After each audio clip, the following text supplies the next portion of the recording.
துர்வாசர் முன்னாடி கல்யாணத்துக்கு முன்னாடி குந்தி போஜனுடைய மகளாக அவள் இருந்தபோது அந்த அரண்மனைக்கு துர்வாசர் வந்த கதையும் அவர் அவளுக்கு வரமாக கொடுத்த மந்திரத்தையும் பற்றி சொல்றா.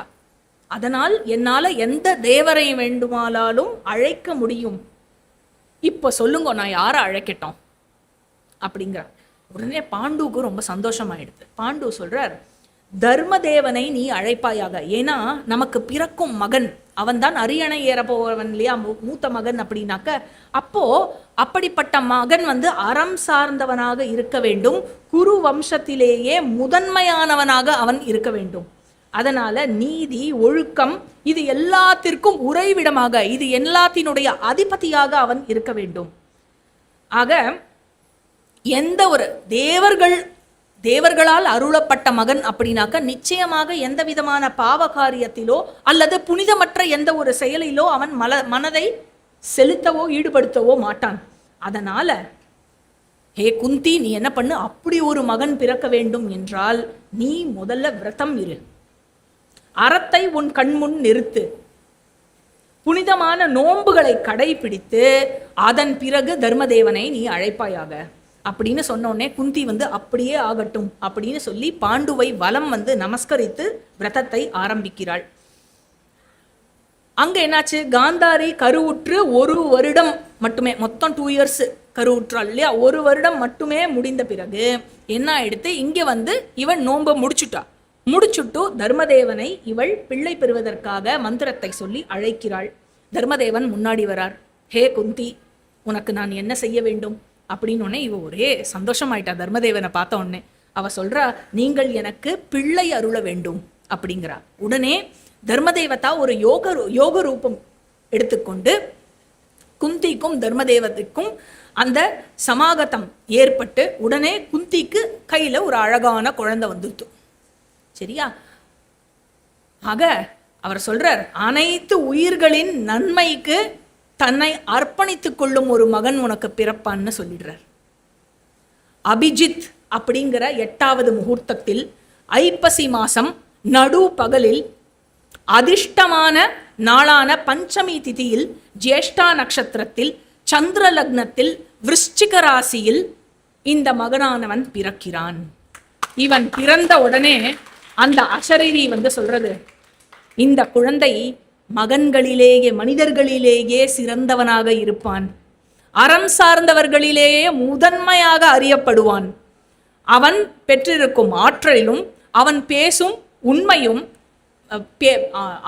அதாவது அவனுடைய ஆற்றலிலும் பேச்சில் உண்மையும் கொண்டவனாக இவன் இருப்பான், இவனே நிச்சயமாக புவியாழ்வான், இவனுக்கு யுதிஷ்டிரகா என்று இவன் அறியப்படுவான். யுதிஷ்டிரகா அப்படின்னாக்க போரில் பின்வாங்காமல் நிலையாக நிற்பவன் என்று அர்த்தம். அப்படிப்பட்ட மகனாக இருப்பான். உடனே அந்த குழந்தை பிறந்து கொஞ்ச நாள் ஆகிறது. உடனே பாண்டு குந்தி கிட்ட சொல்றார், இவ்வளவு அருமையான மகனை கொடுத்திருக்கார் தர்மதேவதா நமக்கு, ஆனா இது போராது, க்ஷத்ரியன் அப்படின்னாலே உடல் வலிமை இருக்க வேண்டும், அப்படி உடல் வலிமை இல்லாவிட்டால் அவன் க்ஷத்ரியனே இல்லை என்பதுதான் ஞானம் உள்ளவர்களினுடைய கூற்று. அதனால பெரும் பலம் நிறைந்த ஒரு குழந்தையை நீ கேட்க வேண்டும் தேவர்களிடம் அப்படின்னு ஒன்னே. இப்படி பணிக்கப்பட்ட குந்தி என்ன செய்தாள், வாயு தேவனை நோக்கி பிரார்த்தனை வேண்டினாள். உடனே வாயு தேவன் வரார், குந்தி என்ன செய்யட்டும் அப்படின்னு கேட்கிறார். உடனே குந்தி சொல்றார், ஹே தேவர்களில் சிரேஷ்டமானவரே, பெரிய உடல் உறுப்புகளுடன் பெரும் பலம் கொண்டு, எப்படி கேட்கிறா பாருங்க, அனைவரினுடைய செருக்கையும் சிறுமைப்படுத்தும் அளவுக்கு எனக்கு ஒரு குழந்தை பிறக்க வேண்டும் அப்படிங்கிறார். உடனே அவர் குழந்தையை கொடுக்கிறார். அந்த குழந்தை குட்டி குழந்தையா இருக்காது, நன்னா அவ கேட்டதே அப்படிதானே கேட்டிருக்கா, அதனால நன்னா சைஸா ஒரு குழந்தை இப்படி தூக்கிருப்பா போல, தூக்க முடிஞ்சதோ இல்லையோ தெரியல பாவம். உடனே அசரீரி சொல்றது, இந்த குழந்தை பலம் நிறைந்தவர்களிலேயே முதன்மையானவனாக இருப்பான், இயல்புமிக்க பலம் கொண்டவனாக இருப்பான், இவனுக்கு பீமன் என்று அழைக்கப்படுவான். பீம் அப்படின்னு சொன்னாலே அச்சத்தை ஊட்டுபவன். அவனை பார்க்கறது இல்லை, அவன் பேரை சொன்னாலே எல்லாரும் பயப்படுவா, அவனுடைய ஞாபகம் வந்தாலே எல்லாரும் பயப்படுவா, அப்படிப்பட்ட ஒருவனாக இவன் இருப்பான். உடனே வைஷம்பாயனர் சொல்றார், ஹே ஜனமேஜயா, இந்த பீமன்னா அச்சத்தை ஊட்டுபவன் என்ற அர்த்தம். இவனுக்கு விருக்கோதரன் என்ற ஒரு பெயர் இருக்கு. விருக்கோதரன் அப்படின்னாக்க விருக்க உதரஹா, விருக்கனா உல்ஃபு, உதரனா வயிறு. உல்ஃபு நிறைய சாப்பிடும், சாப்பிட்டாலும் அப்படியே ஃப்ளாட்டாவே இருக்கும் அதோட வயிறு, தெரியுமோ? தொந்தியும் தொப்பையுமா இருக்காது உல்ஃபு. அந்த மாதிரி இவன் எத்தனை சாப்பிட்டாலும் பீமனுக்கு அப்படியே ஃப்ளாட்டா இருக்குமா. 6 பேக்னா 6 பேக் இருக்குமா. எக்ஸ்ட்ராவா ஒரு சாக் வருது இல்ல, அதெல்லாம் இருக்காதாம். என்ன அப்படி இருப்பானா. ஆக இவன் இந்த விருக்கோதரன், இவனை குறித்து இவன் பிறந்த உடனே ஒரு அழகான ஒரு அற்புதம் நிகழ்ந்தது. அந்த கதையை நிச்சயமா நான் சொல்லணும்னு நினைக்கிறேன் அப்படின்னு சொல்லிட்டு அந்த சுவாரஸ்யம் கொண்ட ஒரு அந்த நிகழ்ச்சியை நான் சொல்றேன். பிறந்ததுமே குந்தியினுடைய மடியில் குழந்தை இருந்தது. அப்ப என்னாச்சு, மடியில குழந்தை படுத்துட்டு இருக்கறச்சே குந்தி பின்னாடியிலேருந்து ஒரு புலி அப்படின்னு ஒரு புலி வந்த உடனே என்னாச்சு, புலியை பார்த்த உடனே குந்தி அந்த ஒரு செகண்ட்ல அந்த பயம் வரும்ல, அந்த ஒரு செகண்ட்ல தான் மடியில பிறந்த குழந்தை இருக்குங்கிறத மறந்து போய் அப்படின்னு அவ எழுந்து நின்னுட்டா புலியை பார்த்த உடனே. அப்ப என்னாச்சு, மடியில இருந்த குழந்தை மலையில உட்காந்துருக்கா இல்லையா, சதஸ்ருங்க பர்வதத்துல தானே இதெல்லாம் நடக்கிறது. அந்த மலையினுடைய சாரல் இருக்கும்ல, அப்படியே அந்த ஸ்லோப்ல உருண்டு அந்த குழந்தை போறது. பிறந்த குழந்தை என்ன அப்படியே உருண்டு போன இவளுக்கு எப்படி இருக்கும், ஐயோ குழந்தை அப்படின்னு கத்திண்டே ஓடுறா. அந்த குழந்தை உருண்டு போறத பின்னாடியே பாண்டுவும் ஓடுறான். அந்த குழந்தை நேரா போய் ஒரு ராக்ல போய் டமால்னு விழருது. இப்படி போய் விழருது மல்லாக்க. என்ன விழுந்த உடனே இவளுக்கு பயம் வந்துடுது. பிறந்த குழந்தை அத்தனை பெரிய மலையிலேருந்து உருண்டு ஒரு பாறை மேல டமால்னு. குழந்தைக்கு என்ன ஆச்சோ அப்படின்னு தூக்கி பார்த்தா குழந்தைக்கு ஒன்றும் ஆல, அந்த பாறை சுக்குநூறா உடஞ்சுடுக்கும். இந்த ஆச்சரியத்தை பார்த்த பாண்டு அவன் அப்படியே சர்ப்ரைஸ் ஆயிட்டான். துரியோதனனும் விருக்கோதரனும் பிறந்தது ஒரே நாள்ல தான், சரியா? சோ விருக்கோதரன் பிறந்த பிறகு பாண்டு என்ன பண்றான், அவனுக்கு மறுபடியும் அவன் சிந்திக்க ஆரம்பித்தான். இன்னொரு பையன் வேணும், ஆனா அவன் எப்படி இருக்கணும் அப்படின்னாக்க உலக புகழ் பெறும் மிகச்சிறந்த ஒரு மகனாக அவன் இருக்க வேண்டும் என்றால் அப்படிப்பட்ட மகனை நான் எப்படி அடைய போகிறேன் அப்படின்னு சிந்தித்தான். ஆக அப்படின்னாக்க என்ன ஆனோம், தேவர்களினுடைய ஏதோ ஒரு தேவதா மூலமாக இல்லை, தேவர்களினுடைய தலைவன் மூலமாக மகன் கிடைக்க வேண்டும் அப்படின்னு இந்திர தேவனை நோக்கி நான் தவம் செய்ய போகிறேன். என்னுடைய தவத்தில் இந்திர தேவனை பிரசன்னமாக செய்ய போகிறேன், மன நிறைவு கொள்ள செய்ய போகிறேன் அப்படின்னு சொல்லிட்டு பாண்டு இந்திரனை நோக்கி தவம் செய்தான். ஆக தன்னுடைய மனத்தாலும் செயலாலும் பேச்சாலும் கடும் துறவை மேற்கொண்டான் பாண்டு. அதுக்கப்புறம் என்ன எடுத்து அதன் பிறகு பெரிய பெரிய முனிவர்கள் கிட்ட ஆலோசித்து குந்திக்கு ஒரு நல்ல விரதம் கடைபிடிப்பதற்கு சொல்லி அவளையும் அந்த நோன்பை கடைபிடிக்க சொல்கிறான். உடனே குந்தியும் நோன்பை கடைபிடிக்கிறாள். குந்தி ஒரு பக்கம் நோன்பு கடைபிடிக்க இவன் என்ன செய்கிறான், பாண்டு ஒற்றை காலில் நின்று இந்திரனை நோக்கி கடுந்தவம் புரிகிறான். காலையிலிருந்து மாலை வரை ஒரு முகப்படுத்திய மனதை கொண்டு தவம் செய்து இந்திரன் மனநிறைவு கொண்டு விட்டார். நேரம் ஏ பாண்டு உனக்கு என்ன வேணும்னு சொல்லு அப்படின்னோடனே, எனக்கு இந்த மாதிரி ஒரு மகன் வேணும் அப்படின்னோடனே, மூ உலகும் கொண்டாடும் அளவுக்கு ஒரு மகனை நான் உனக்கு தருவேன். அவன் பிராமணர்கள், பசு, நல்லோர்கள் ஆகிய அனைவரினுடைய சாதுக்களினுடைய நலனை காப்பான், தீயவர்களை அழிப்பான், நண்பர்களும் உறவினர்களும் அவர்களுக்கு மகிழ்ச்சியை கொடுப்பான், அனைத்து மனிதர்களிலும் முதன்மையானவனாக இருப்பான், எந்த எதிரியாலும் வென்றிட முடியாத ஒரு வீரனாக இருப்பான். உடனே பாண்டு என்ன பண்ணார் அப்படின்னாக்க, குந்தி இந்திரன் போயிட்டார் இல்லையா, உடனே சந்தோஷமா குந்திக்கிட்டு, ஹே குந்தி உன்னுடைய நோன்பு வென்று விட்டது, உன்னுடைய நோன்பு சக்சஸ், அதனால தெய்வீக சாதனைகள் புரியும் ஒரு மகனை அந்த வாசவன் கொடுப்பேன் என்று சொல்லிவிட்டான். அதனால அந்த மகன் எப்படி இருப்பான் தெரியுமா, அவன் அனைத்து எதிரிகளையும் ஒடுக்குபவனாக இருப்பான், பெரும் ஞானமுள்ளவனாக இருப்பான். போர்க்களத்தில் அவன் நின்றால் நிகரற்றவனாக இருப்பான், பேரழகு கொண்டவனாக இருப்பான், கதிரவனுக்கு நிகரான பிரகாசத்தை கொண்டவனாக இருப்பான். தேவர்களின் தலைவனை நீ அழைத்து க்ஷத்ரிய தர்மத்திற்கு இருப்பிடமாக விளங்கும் அந்த மகனை நீ பெற்றெடுப்பாயாக அப்படின்னு சொல்லுவார். உடனே குந்தி வந்து என்ன சொல்லுவா, ஓகேன்னு சொல்லிட்டு அந்த சக்கரனை வணங்கி அவர் முன்னாடி வருவார். அவர் முன்னாடி வந்த உடனே ஏற்கனவே பாண்டுகிட்டையும் ப்ராமிஸ் பண்ணிட்டார், இப்ப குந்தியும் கூப்பிட்டுட்டா.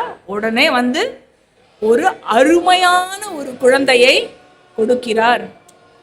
அர்ஜுனன் என்ற இவனே பிற்காலத்தில் அழைக்கப்படுகிறான். அப்பேற்பட்ட மகனை பெற்றெடுக்கிறாள். அர்ஜுனா அப்படின்னாக்க பாபங்கள் அற்றவன் என்று அர்த்தம். அவன் பிறந்த உடனேயே அசரீரி சொல்றது, பிறந்த உடனேயே எல்லாரும் கேட்கிற மாதிரி சொல்றது. அந்த ஊர்ல இருக்கிற எல்லா ரிஷிகள் முனிவர்கள் எல்லாரும் கேட்கிற மாதிரி, அஸ்தினாபுரம் வரைக்கும் கூட கேட்டிருக்கும் போல இருக்கு, தெரியல. அப்படி சொல்றது அசரீரி. என்ன சொல்றது, இவன் சக்தியால் கார்த்தவீரியனுக்கும் மகேஸ்வரனுக்கும் சமமானவனாக இருப்பான். சக்கரனை போல், அந்த இந்திரனை போல் வெல்ல முடியாதவனாக இருப்பான். ஹே குந்தி, உன்னுடைய புகழை எங்கும் பரப்புவான். உன் மகிழ்ச்சியை அவன் இன்னும் அதிகரிப்பான். அனைவரையும் அடக்கி, மற்ற எல்லா ராஜாக்களையும் அடக்கி, குரு வம்சத்தினுடைய வளமையை இவனே பாதுகாப்பான். காண்டவ வனத்தில் இவனுடைய கரத்தினுடைய பலத்தால் அக்னி பெரும் மனநிறைவு கொள்ளச் செய்வான். பெரிய பெரிய வேள்விகள் செய்வான். இவனுடைய ஆற்றலில் யாரை போல் இருப்பான்னா, ஜாமதக்னி என்று சொல்லப்படும் பரசுராமனை போல் இருப்பான், விஷ்ணுவை போல் இருப்பான், மகேஸ்வரனை போல் இருப்பான். அதுக்கப்புறம் மகேஸ்வரனையும் மனநிறைவு கொள்ள செய்து பாசுபதம் என்ற அஸ்திரத்தை பெறுவான். இதெல்லாம் அசரீரி லிஸ்ட் போட்டு சொல்றது இல்லையா. இது வந்து அதாவது சில விஷயங்களை மட்டும் நான் சொல்கிறேன் அப்படின்னு சொல்லியிருக்கும் போல இருக்கு அசரீரி. ஏன்னா அத்தனை விஷயம், இதெல்லாம் சில விஷயம்தான் அர்ஜுனனுடைய, சரியா. அதுக்கப்புறம் தேவர்கள் அவர்களினுடைய எதிரிகளை வெல்வதற்கு, யார் எதிரி, அசுரர்களை வெல்வதற்கு இவன் வந்து அந்த போரை வென்று கொடுப்பான்.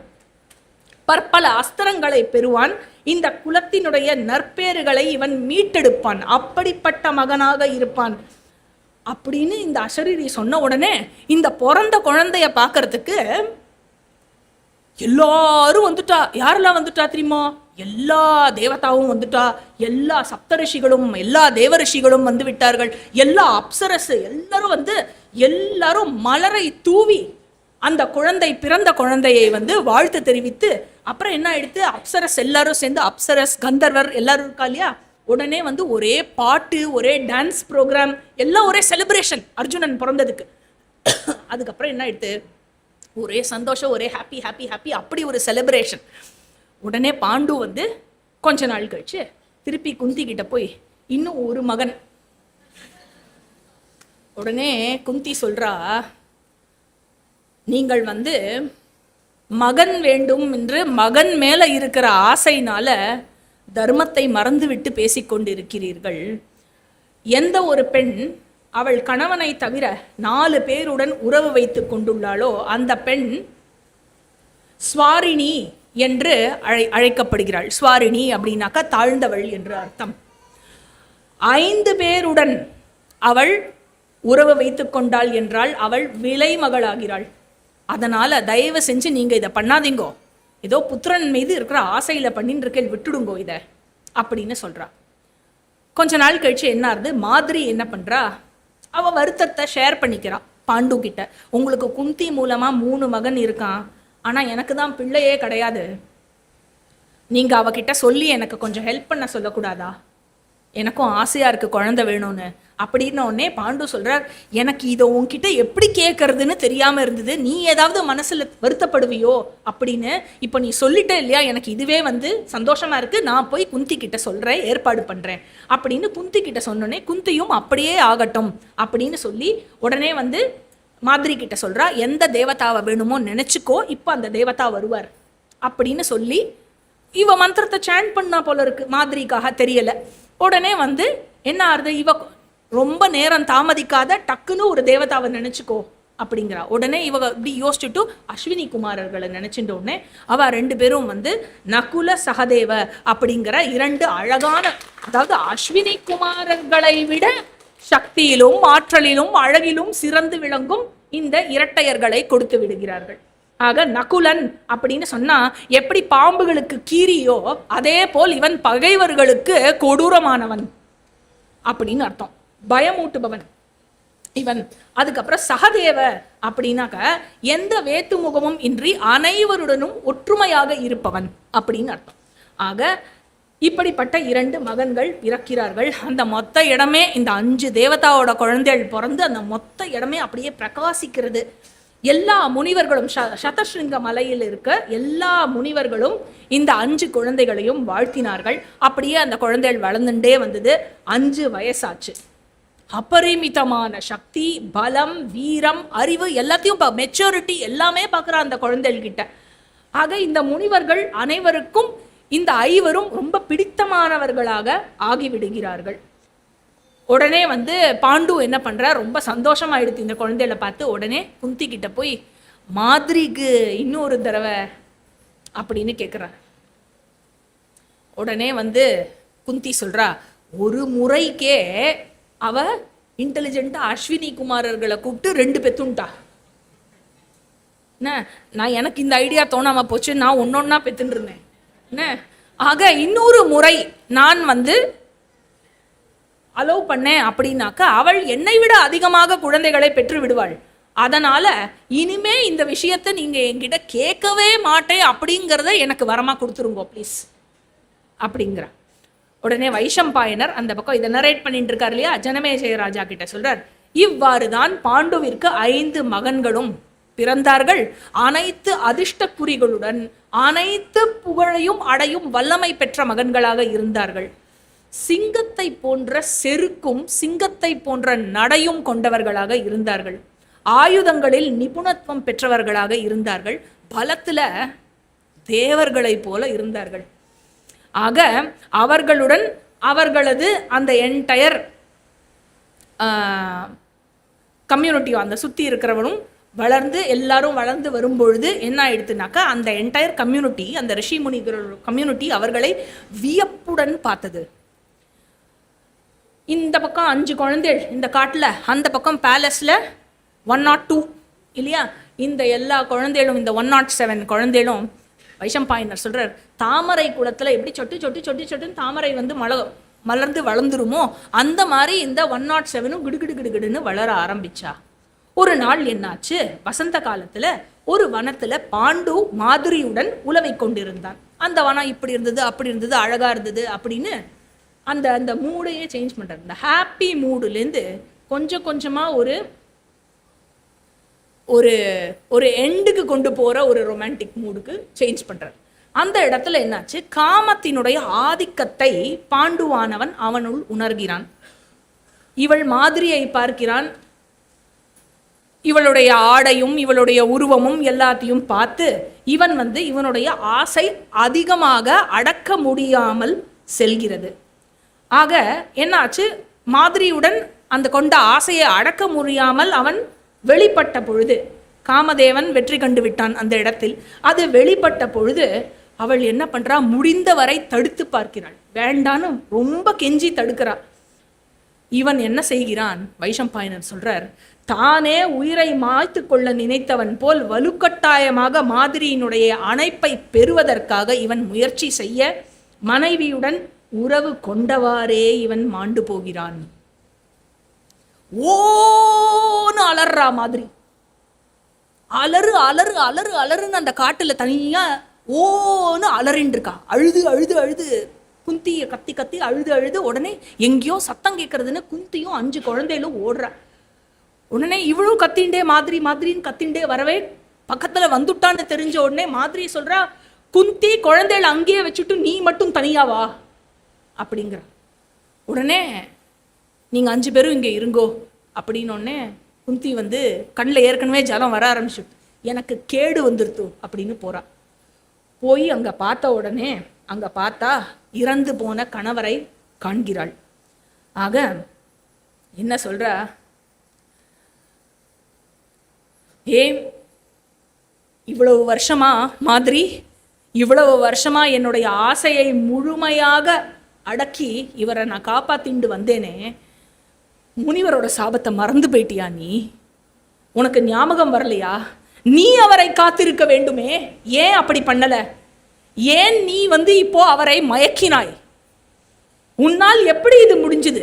அவர் செத்து போயிடுவார்னு தெரிஞ்சோம் நீ இந்த காரியத்தை பண்றதுக்கு உன்னால் எப்படி முடிஞ்சது? இதற்காகவே நான் உன்னை எதிரியாக கருதுவேன், ஏனால் அவருடைய இறப்புக்கு நீ காரணமாகி விட்டாய் அப்படின்னு உடனே மாதிரி சொல்றா, ஏ குந்தி, எனக்கு அவர் தெரிய கூட இல்லை, அந்த அளவுக்கு என் கண்ணுல நீர் ரொம்ப ரொம்ப, மன்னரை நான் தடுத்து கெஞ்சி கதறி பார்த்தேன், ஆனால் அவரால் தன்னை அடக்கி கொள்ள முடியாமல் முனிவரின் சாபம், அதாவது மெய்யாக முற்படுவது போலவே மன்னரினுடைய செயல்பாடு இருந்தது. அதனால குந்தி என்ன சொல்றார், சரி நான் தானே அவரோட முதல் மனைவி, ஆனால் அவருடன் நானே செல்கிறேன், குழந்தைகளை நீ பார்த்துக்கோ அப்படிங்கிறா. உடனே மாதுரி சொல்றா, நான் இன்னும் மன்னரினுடைய கட்டுக்குள்ளே தான் இருக்கிறேன், அவருடைய பசியும் இன்னும் தணியவில்லை, அதனால் நானே அவருடன் யமலோகத்திற்கு செல்கிறேன். என்னுடைய மரியாதைக்குரியவளே குந்தி, எவ்வளோ மரியாதையோட சொல்றா.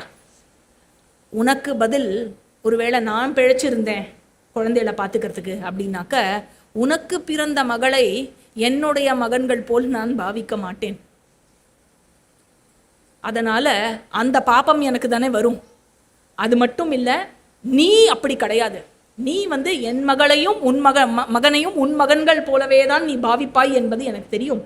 அதனால் நான் அவருடன், என்னுடைய உடல் அவருடன் எரிக்கப்படட்டும், நீ இந்த குழந்தைகளை நன்றாக வளர்க்க வேண்டும், அதனால இதுவே நீ நம்ம குடும்பத்திற்கு செய்யும் நன்மையாகும் அப்படின்னு சொல்றா. இப்படி சொன்ன உடனே மாதுரி என்ன பண்றா, அந்த கணவரினுடைய ஈமச்சிதையில் அவள் ஏறினாள் கணவனுடன் செல்வதற்கு. அந்த முனிவர்கள் அனைவரும் இந்த ஈமக்காரியம் முடிஞ்ச உடனே குந்தியும் பாண்டவர்களையும், அப்புறம் எரிபடாத உடல் பாகங்களையும், மன்னருடனும் ராணியினுடைய எரிபடாத உடல் பாகங்களையும் சேர்த்து எல்லாரையும் கூட்டிண்டு அஸ்தினாபுரத்துக்கு சென்றார்கள். அங்க போய் அஸ்தினாபுரத்துல எப்படி இருக்கும், அங்க சத்தியவதி இருக்கா, இன்னும் அம்பிகா அம்பாலிகா இருக்கா, பேரன் செத்து போயிட்டான், புள்ள செத்து போயிட்டான், மொத்த நாட்டுக்கும் ராஜா போயாச்சு, இருந்த ஒரே ராஜா திரும்பி குருவம்சத்துல ஒரு வேக்யூம் இல்லையா. ஆக இதை கொண்டு போய் ஒப்படைச்சிட்டு எல்லா முனிவர்களும் இன்ட்ரடியூஸ் பண்ணி வைக்கிறா. எல்லாரும் இருக்காங்க, ராஜ்யத்தில் இருக்கிறவா, அரசாங்கத்தில் இருக்கிறவா, மக்கள் எல்லாரும் முன்னாடியும் பாண்டவர்களை இன்ட்ரடியூஸ் பண்ணி வைக்கிறா.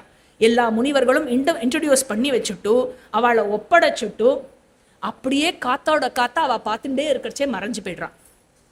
எல்லாருக்கும் ஒரு ஆச்சரியமா இருக்கு. அதுக்கப்புறம் பாண்டு மாதிரியினுடைய உடல் பாகங்களை சரியா முறைப்படி அடக்கம் செய்து அந்த ஈமக்காரியங்கள் எல்லாத்தையும் செஞ்சு முடிச்சுட்டு, அதுக்கப்புறம் அதை சுற்றி நூற்றுக்கணக்கானோர் அந்த ஊர்வலமாக அதை டெக்கரேட் பண்ணி எப்படி எடுத்துன்னு போறா அப்படின்னு அந்த ராஜாவை பார்த்து ஒவ்வொருத்தரும் அழுது அழுது அழுது அழுது அப்படி ஆகுது. ஆக அந்த காரியம் முடிந்தவுடன் பாண்டவர்களும் என்ன பண்றா, தரையில படுத்துக்கிறா. பாண்டவர்களே தரையில படுத்துக்கிறா, இளவரசர்களே எப்படி படுத்துகிறார்கள் அப்படின்னு சொன்னாக்க, அப்போ நம்மளாம் என்ன அப்படின்னு சொல்லிட்டு பாண்டவர்களுடன் சேர்ந்து அந்த என்டையர் ஹஸ்தினாபுரமே துக்கத்தை அனுஷ்டிக்கிறார்கள். அப்புறம் என்ன பண்றார், வியாசர் ஒரு நாளைக்கு சத்தியவதி கிட்ட சொல்றார், மகிழ்ச்சியான காலம் எல்லாம் முடிவடைந்து விட்டது, இனி நீங்கள் இங்கு இருக்க வேண்டாம், உங்களோட கடைசி காலத்துல நம்ம குலம் அழியறத பார்க்க வேண்டாம் நீங்க, அதனால் நீங்க காட்டுக்கு போய் தவத்துல ஈடுபடுங்க, உங்களுடைய கடைசி காலத்தை நல்லபடியா நீங்க கரை சேர்றதுக்கான இதை பாடுங்க. உடனே அவ 2 மருமகள்கிட்டையும் சொல்லி அவளும் கூட பீஷ்மரோட பர்மிஷனோட 3 பேரும் கிளம்பி காட்டுக்கு போய்ட்றா. தவம் பண்ணி அந்த தவம் பண்ணினவாறே சத்தியவதியும் அவளுடைய காலமும் முடிவடைந்து விடுகிறது. ஆக இந்த தந்தை இல்லாத இந்த இளவரசர்கள் அப்படியே விளையாடி கொண்டே வருகிறார்கள். அதுல என்ன ஆகிறது, பாண்டவர்கள் அவருடைய பலத்தில் அவ மட்டும் தனியா தெரிவா இந்த குரூப்ல இல்லையா. மற்றவர்களை விட வேகத்திலோ, அப்புறம் குறித்த பொருளை அடிப்பதிலோ, அப்புறம் உண்பதிலும் திருத்தராஷ்டிரனுடைய மகனை விட புழுதியை வாரி இறைப்பதில் இந்த திருத்தராஷ்டிரனுடைய மகன்கள் எல்லோரையும் விட பீமன் தலை சிறந்து விளங்கினான். அந்த 100 பேரையும் என்ன பண்ணா, அவனை பொறுத்த வரைக்கும் 100 பேர் இல்லை, மொத்தமும் ஒரே ஆள் தான் அவனுக்கு, ஒருவராக பாவித்தான். அண்ட் அவர்களினுடைய முடியை பிடித்து இழுப்பான், அப்புறம் அவர்களை தூக்கி வீசுவான், அதுக்கப்புறம் தரையில் இழுத்து செல்வான். சில பேருக்கு உடம்புல சில பாகங்கள்லாம் ஃப்ராக்சர் வேற ஆயிருக்கு, சரியா? ஆக என்ன பண்ணுவான், 10 பேரை சேர்த்து ஒரே பிடியா பிடிப்பான். அப்புறம் அவரை என்ன பண்ணுவான் அப்படின்னாக்க, அவர்கள் இறப்பை எட்டும் வரையில் நீரில் முக்குவான். ஜஸ்ட் இன்னும் 1 செகண்ட் இருந்தால் செத்து போயிடுவான், அது வரைக்கும் முக்கிட்டு எடுப்பான் அவளை, அப்படி செய்வான். ஆக அவர்கள் பழங்கள் பறிப்பதற்காக மரத்தில் ஏறும் பொழுது என்ன செய்வான், மரத்தை காலால் எட்டி ஒரு உதை விடுவான், அந்த மரத்தை ஒரு உலுக்குவான். என்ன ஆகும், பழங்களோடு சேர்ந்து அவர்களும் கீழே விழுவார்கள். ஆக இவன் இதெல்லாம் செஞ்சது எல்லாமே குழந்தைத்தனத்தினுடைய அவனுடைய பலத்தை காட்டி விளையாடுவதற்காக செய்தானே விழுது, எந்தவித விரோத பாவத்தினால் அவன் செய்யவில்லை. இதை கண்ட தீய துரியோதனன் என்ன பண்ணான், அவனுக்கு பீமன் மேல ஒரு பகைமை வளர்ந்தது. பீமனை கொன்று விட வேண்டும், கங்கையில் வீசி எறிந்து கொன்று விட வேண்டும், அப்புறம் அர்ஜுனனையும் யுதிஷ்டிரையும் கைது செய்து சிறை அடைக்க வேண்டும், இதுதான் பிளான். அதனால என்ன பண்ணா, கங்கை கரையில ஒரு பெரிய மாளிகையை அமைத்தார்கள். நீர் விளையாட்டு சம்பந்தமான நிறைய விஷயத்தை வச்சு நடத்தி, அதுக்கப்புறம் ரொம்ப அட்ராக்டிவா டாய்ஸ், அந்த இவா விளையாடுற மாதிரி இந்த வயசு பசங்க, அதாவது இவா ஹஸ்தினாபுரத்துக்கு வரைச்ச அர்ஜுனனுக்கு அரௌண்ட் 14 இயர்ஸ் இருக்கும், மற்றவாளுக்கெல்லாம் ப்ளஸ் மைனஸ் இருக்கும் இல்லையா, அந்த மாதிரி டீனேஜ் குரூப்ல இருந்தா இவா. ஆக இவர்கள் எல்லாம் உற்சாகமூட்டும் விளையாட்டு பொருட்கள், அப்புறம் நல்ல ருசியான உணவு, இங்கேருந்து குக்கெல்லாம் கூட்டின்னு போய் அங்கேயே விதவிதமாக சமைச்சு அந்த மாதிரி போனா. உடனே துரியோதனன் என்ன பண்ணா, பாண்டவர்கள் உடைய அண்ணா யார் யுதிஷ்டிரன் கிட்ட போய், வாங்கோ நீங்க எல்லாரும் அங்கே ஒரு மாளிகை கட்டியிருக்கோம் நம்மெல்லாம் நீர் விளையாடுவதற்காக அப்படின்னு உடனே யுதிஷ்டிரர் சம்மதித்த உடனே அந்த சோலைகள் வனம் வழியாக சென்று அந்த மாளிகைக்குள் சிங்கம் எப்படி குகைக்குள் நுழையுமோ அப்படிதான் வியாசர் எழுதுறார், சிங்கம் குகைக்குள் நுழைவதை போல் இந்த பாண்டவர்கள் அந்த பேலஸ்குள்ள நுழைஞ்சார்கள். ஆக அப்படி அந்த மாளிகைக்குள் நுழைந்து ஆச்சரியமா ஒவ்வொரு விஷயத்தையும் பார்க்குறாளா, எல்லாமே ஒரே வண்டரா இருக்கு. இவன் என்ன பண்ணான், துரியோதனன் பீமன் சாப்பிட்ற ஃபுட்டில் காலக்கூட்ட விஷத்தை கலந்து விட்டான். கலந்து விட்டு அதை இன்னும் அதிகமாகவே பீமனுக்கு கொடுத்து விடுகிறான். ஆக பீமனும் அதை சாப்பிட்டு விடுகிறான். எல்லோரும் சேர்ந்து ஜலக்கிரீடை ஆடுகிறார்கள். எல்லோரும் களைப்படைந்து சுத்தப்படுத்தி கொண்டு புது ஆடைகள் அணிந்து களைப்பால் உறங்கி விடுகிறார்கள். பீமன் விஷத்தை அருந்திய காரணத்தினால் என்ன ஆறுது, அவனுக்கு இன்னுமே களைப்பு அதிகமாக இருக்கிறது. அவ எல்லாரும் ஓய்வெடுத்துக்க போனாலும் இவனால் ஓய்வெடுப்பது வரை அந்த இதுவரை கூட போக முடியவில்லை, கங்கை கரையிலேயே விழுந்து விடுகிறான். ஆக அப்படியே தளர்ந்து போய் அவன் விழுந்த உடனே அவனை கட்டி கங்கையில் வீசி எரிந்து விடுகிறார்கள் துரியோதனாதியர்கள். உடனே என்னார்து, இவன் கங்கையில் மூழ்கி போகும் பொழுது நேர நாகலோகம் வரையில் சென்று விடுகிறான். இவன் நாகலோகம் வரையில் மயங்கி போய் கட்டி போட்டிருக்கா, இவனை மயக்கத்திலேயே இருக்கான். நேர கீழே நாகலோகம் வரைக்கும் போனதுல என்ன ஆயிடுது, ஆயிரக்கணக்கில் பாம்புகள் அவனை கடிக்கிறது. ஏற்கனவே உள்ளுக்குள்ள காலக்கூட்ட விஷம் இருக்கு, அதுக்கு மேல ஆயிரக்கணக்கில் பாம்பு கடிச்சதுல என்ன ஆயிடுது, இந்த பாம்பு கடியே அவனுக்கு விஷமுறிவு போல ஆகிவிடுகிறது. அவனுக்கு அந்த காலக்கூட்ட விஷம் முறிவாயிடுது. என்ன ஆயிடுறது, இவன் விழித்து கொண்டான். மயக்கத்திலிருந்து விழித்து கொண்டு பார்த்தா ஒரே பாம்பு, என்னது இவ்வளோ பாம்பு இருக்கு அப்படின்னு சொல்லிட்டு எல்லா கயத்தையும் அவிழ்த்து கொண்டு எல்லா பாம்பையும் எடுத்து தரையில் போட்டு அடித்து அடித்து எல்லாரையும் கொல்கிறான். எல்லா பாம்பையும் கொன்னோடனே மிச்சம் மீதி இருந்த பாம்பெல்லாம் ஐயோ அம்மானு ஓடி அவ ராஜா கிட்ட ஓடி போயிடுறது. இங்கேருந்தோ வந்திருக்கான் இவன், நாங்கள் கடிச்சு இவன் முடிச்சுட்டான் அப்படின்னு. நார்மலி நாங்கள் கடிச்சா மயக்கம் போட்டு விழுவா, கடிச்சு முடிச்சுட்டான் இவன் அப்படின்னு ஒரு அதிர்ச்சி இருக்கும் இல்லையா.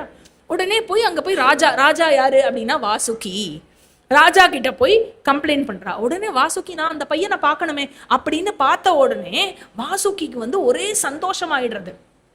ஏன்னா வாசுகி சொல்றார், நம்மளுடைய முடிச்சுடலாம் இன்னொரு 2 மினிட்ஸ்ல சரியா. வாசுகி என்ன சொல்றார் அப்படின்னாக்க, ஆரியகா அப்படின்னு நம்மளுடைய பாம்புலேயே ஒருத்தர் இருக்கார். அந்த ஆரியகாவினுடைய எள்ளு பேரன் தான் இந்த பீமன் அப்படிங்கிறார் வாசுகி. அதாவது ஆரியகாவுக்கு அவருக்கு ஒரு பெண் இருக்கிறாள். அந்த பெண் அவளுடைய மகன் சூரசேனா, சூரசேனாவினுடைய மகள் குந்தி, குந்தியினுடைய மகன் தானே இந்த பீமன். அதனால நம்மளுடைய குலத்தவனினுடைய நம்ம குரூப்பினுடைய பேரன்பா அப்படின்னு சொன்னோடனே எல்லாரும் ஆச்சரியமாப்பா ஆரியக்காவை கூப்பிடு அப்படின்னு அவரும் பார்த்த உடனே அவருக்கு இன்னும் சந்தோஷம் தாங்கலை. எள்ளு பேரனாச்சே, ஒன்னும் சந்தோஷம் தாங்கலை. பீமனை வாரி அணைச்சுண்டார். அப்புறம் அவனுக்கு என்ன கொடுக்கலாம், குழந்தை வந்திருக்கான், அவனுக்கு என்ன கொடுக்கலாம் அப்படின்னு தங்கம் வேணுமா, நகை வேணுமா, முத்து வேணுமா, மணி வேணுமான்னு எல்லாம் வாரி வாரி கொடுக்குறா. அதெல்லாம் கொடுத்த உடனே வாசுகி சொல்றார், இதெல்லாம் கொடுத்து அவனுக்கு மாளாது. நான் என்ன சொல்றேன், நம்ம கிட்ட அமிர்த கலசம் இருக்கு. அந்த கலசத்தை, நாகலோகத்தினுடைய கலசம் அது, அந்த கலசம் நிறைய கலசம் வச்சிருக்காவா, அதுல எவ்வளோ வேணுமோ அவன் குடிச்சிட்டு போட்டோம் அப்படின்னு ஐடியா கொடுக்குறாரு வாசுகி. உடனே என்ன பண்றான், அவன் ஒரு பெரிய கலசம்னா இத்தினுண்டு இல்லை, என்ன பெருசா இருக்கும், அதை மொத்தத்தையும் அவன் எடுத்து ஒரே கல்ப்பு, என்ன அந்த மாதிரி எவ்வளோ வேணுமோ குடிக்கட்டும் அப்படின்னு உடனே 8 கலசம் குடிச்சிட்டோம். டபக் டபக் டபக் டபக்குன்னு 8 கலசம். ஒரு கலசத்தை குடிச்சா என்ன ஆகும் அப்படின்னாக்கா, ஒரு கலசத்தை ஒருவன் பருகினான் அப்படின்னு சொன்னாக்கா 1000 யானையினுடைய பலம் வரும். இவன் ஜஸ்ட் ஒரு 8 கலசம் குடிச்சிருக்கான். சரியா? அதுக்கப்புறம் என்ன எடுத்து குடிச்சு அப்படின்னு உண்ட மயக்கம். உடனே பாம்பெல்லாம் என்ன பண்ணுறது, குழந்தைக்கு பெட்டெல்லாம் ரெடி பண்ணுப்பா அப்படின்னு சொல்லி பெட்டெல்லாம் ரெடி பண்ணி, கண்ணா நீ படுத்துக்கோ, கொஞ்ச நேரம் ரெஸ்ட் எடுத்துக்கோ, அப்புறம் எழுந்து பாக்கியெல்லாம் சாப்பிடலாம் அப்படின்னு உடனே சரின்னு அவன் படுத்துக்கிறான். இவன் பாட்டுக்கு இங்கே என்ஜாய் பண்ணிட்டு இருக்கானே. அந்த பக்கம் என்னாச்சு ஹஸ்தினாபுரத்தில், அது என்ன ஆகுறது, இவன் எப்படி போய் ஹஸ்தினாபுரத்தை அடைகிறான், மேலே கதை எப்படி போகிறதுங்கிறத அடுத்த கிளாஸில் பார்ப்போம். ஓம் பூர்ணமதః பூர்ணமிதம் பூர்ணாத் பூர்ணமுதச்யதே பூர்ணஸ்ய பூர்ணமாதாய பூர்ணமேவாவசிஷ்யதே. ஓம் சாந்தி சாந்தி சாந்திः. ஹரிः ஓம். ஸ்ரீ குருभ्यो நமः. ஹரிः ஓம்.